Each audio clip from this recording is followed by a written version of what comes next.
Bonjour, bonjour les conquérants, bonjour les guerriers et les guerrières de l'Éternel. Bienvenue sur la plateforme des Overcomers. J'espère que vous vous portez tous très bien, ainsi que vos familles. Mais quant à moi, je me porte super bien et je suis pétillante d'énergie. C'est toujours un plaisir pour moi de partager du temps avec vous. Alors, aujourd'hui, nous allons parler d'amour, nous allons parler de relations, d'intimité et, et puisque c'est la Saint-Valentin et c'est le moment quand même de renouveler cette flamme qui se trouve dans les couples. Nous ne voudrons pas que cette flamme s'éteigne. Alors, nous sommes ici pour prendre quelques petites astuces pour remettre la flamme et, dans les couples et aussi prier pour les cœurs brisés et ceux qui sont dans des relations un peu tumultueuses. Nous allons prier pour eux et pour tout le monde de toutes les manières. Alors, avant de commencer ceci, comment maintenir la flamme dans le couple, j'aimerais parler à mes jeunes frères et mes jeunes sœurs qui ont entre l'âge de 15 ans jusqu'à peut-être 35 ans ou 45 ans. Je voudrais juste vous dire si à votre âge, c'est le moment d'identifier ce qu'on veut faire dans la vie, qu'est-ce qu'on veut devenir, euh, quel travail on aimerait faire dans le futur, avec qui on aimerait rester, quelle est votre vision pour la vie. C'est les questions qu'il faut se poser.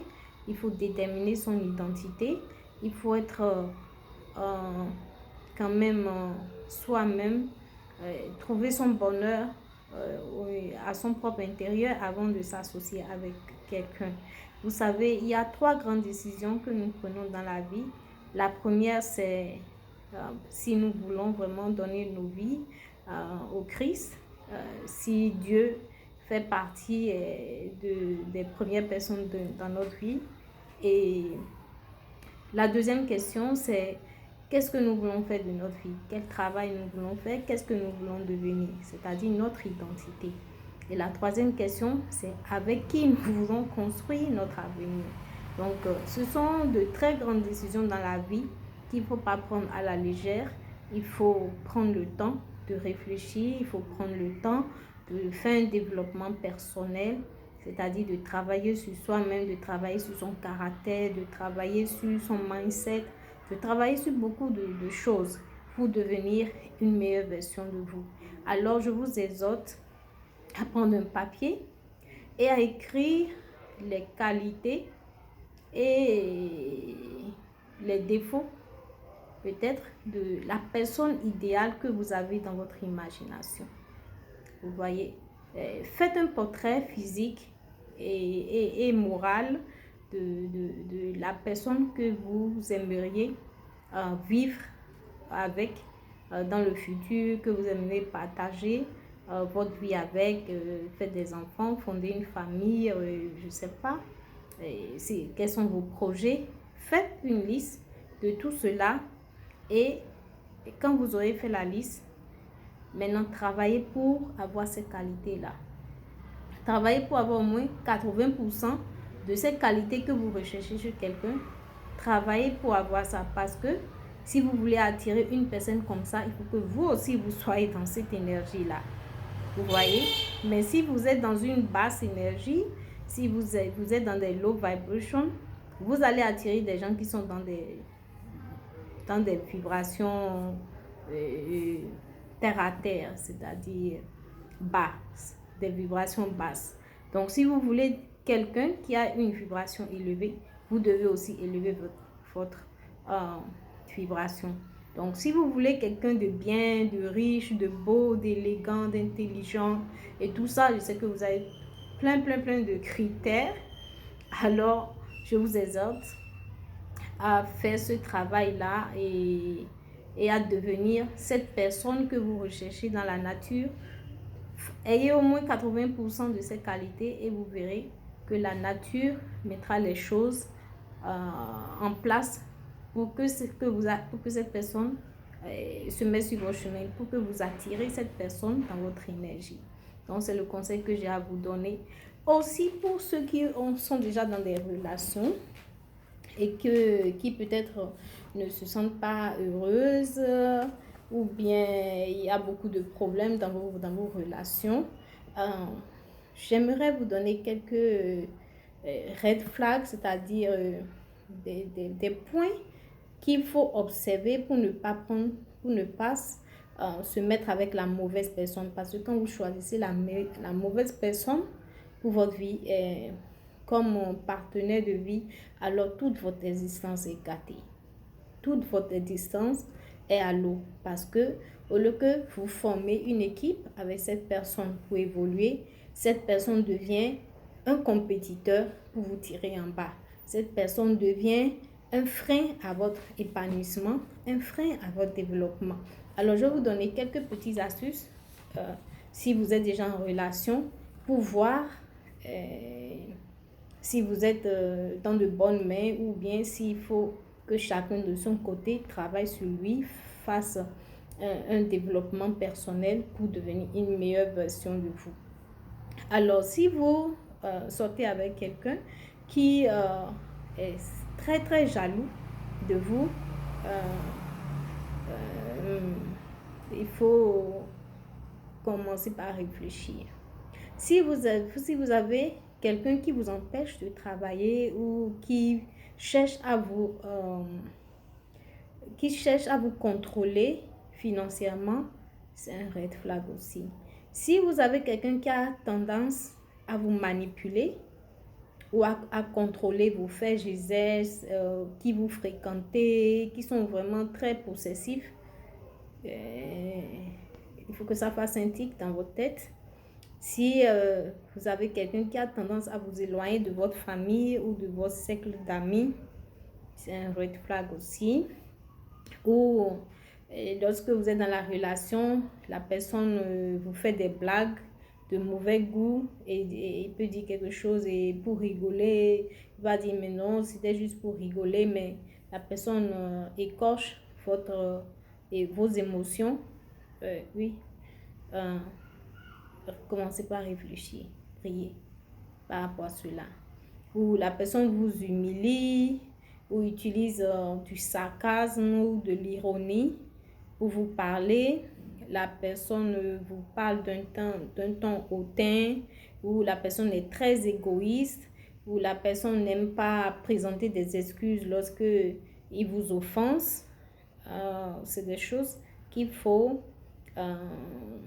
il faut prendre avec des pincettes.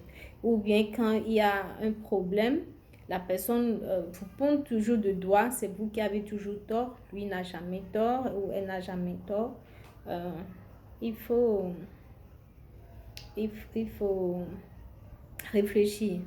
Vous savez, quand vous êtes avec quelqu'un, il doit avoir la réciprocité. De la même manière que vous investissez émotionnellement, physiquement, financièrement dans cette personne, il faut que cette personne aussi le fasse de même pour vous. Alors, si vous êtes la seule personne qui investissez et que pour que la relation marche et que cette personne ne fait aucun effort, il faut remettre la balle à terre et s'asseoir et discuter sérieusement.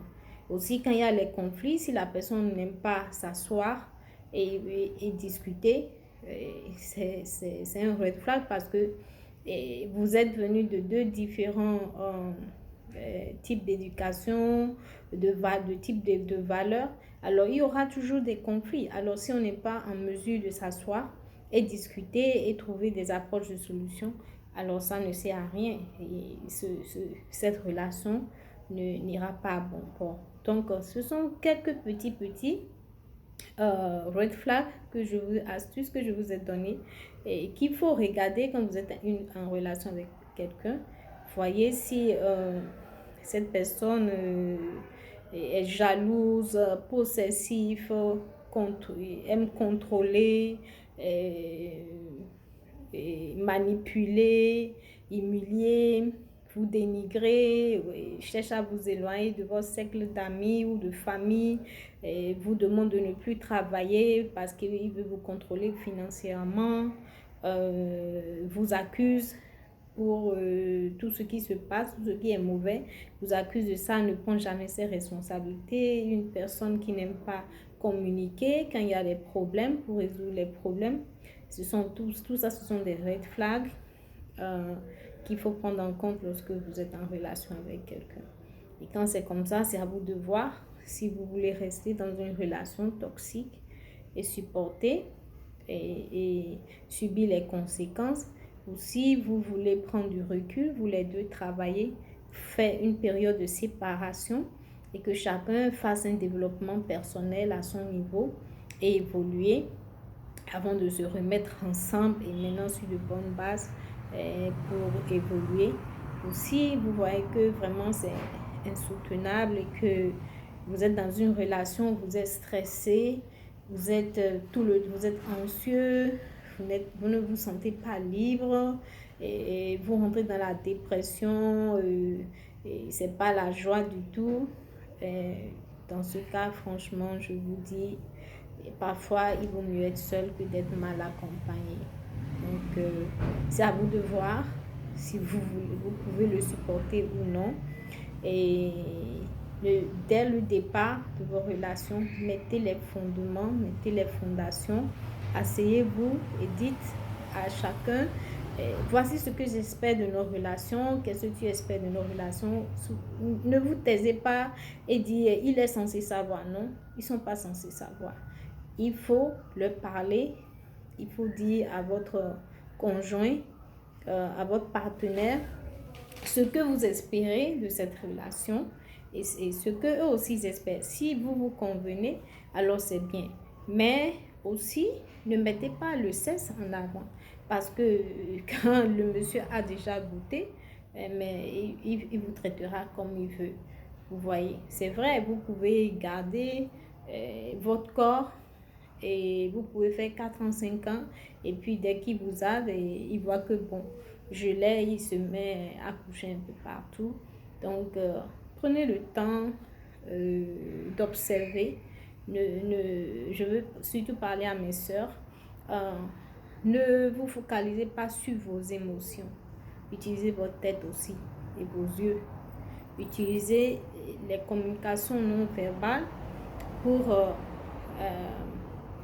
détecter ces petits points-là, ces petits red flags-là, pour ne pas tomber dans le panneau. C'est vrai, nous les femmes, on se fie souvent à nos émotions, au feeling et à ce que nous entendons. Et les hommes, ils se fient à ce qu'ils voient, ce qui est beau. Mais ce n'est pas toujours évident. Parfois, il faut voir plus loin que le bout de son nez. Il faut voir les red flags. Il faut voir les points qui pourraient mettre notre bien-être, notre santé mentale, émotionnelle, physique en danger dans le long terme. Alors, je vous exhorte beaucoup à prendre ces red flags en considération lorsque vous décidez de vous mettre en relation avec quelqu'un, parce que on se met ensemble pour former une équipe et pour gagner ensemble, mais pas pour devenir des adversaires ou des compétiteurs dans le couple. Ok? Donc, c'est le mot que je voulais dire, c'est le message que je voulais passer à mes jeunes frères, mes jeunes sœurs. Soyez patients, votre libido, et apprenez à avoir la maîtrise de soi. C'est très important. À quoi ça sert si vous avez déjà tout goûté? Le jour du mariage, il n'y a plus rien à découvrir. Vous voyez? Alors, laissez le temps pour que le jour du mariage, ça soit vraiment une belle expérience, une nouvelle expérience et que vous n'allez jamais oublier. Alors, patientez, gardez votre corps pour vous et le jour de votre mariage, ce sera de très belles surprises. Alors, prenez soin de vous et on se dit à très bientôt. Bisous, bisous.